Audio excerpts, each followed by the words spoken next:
வேதாகமத்தில் உடன்படிக்கை என்பது தேவன் மனிதர்களோடு செய்துகொள்ளும் ஒரு பரிசுத்தமான ஒப்பந்தம். யாத்திராகமம் புத்தகத்தில் சீனாய் மலையில் தேவன் இஸ்ரவேல் மக்களோடு செய்த உடன்படிக்கை மிகவும் முக்கியமானது. இது தேவன் அவர்களை தமக்குச் சொந்தமான ஜனமாகவும் அவர்களை பாதுகாக்கும் தெய்வமாகவும் இருப்பதற்கான ஓர் உறுதிமொழியாகும். 1. சீனாய் உடன்படிக்கை. இஸ்ரவேலர் எகிப்திலிருந்து புறப்பட்ட 3ஆம் மாதம் சீனாய் வனாந்தரத்தை அடைந்தனர்.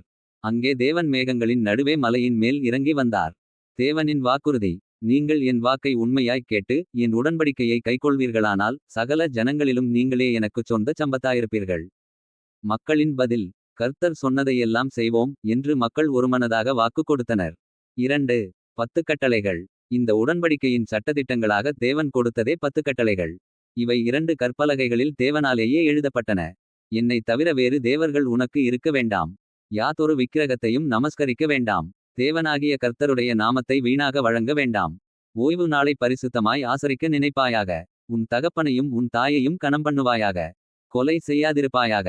விபச்சாரம் செய்யாதிருப்பாயாக. களவு செய்யாதிருப்பாயாக. பிறனுக்கு விரோதமாக பொய் சாட்சி சொல்லாதிருப்பாயாக. பிறனுடைய எதையும் இச்சியாதிருப்பாயாக. 3. உடன்படிக்கையின் அடையாளம் ஆசரிப்பு கூடாரம்.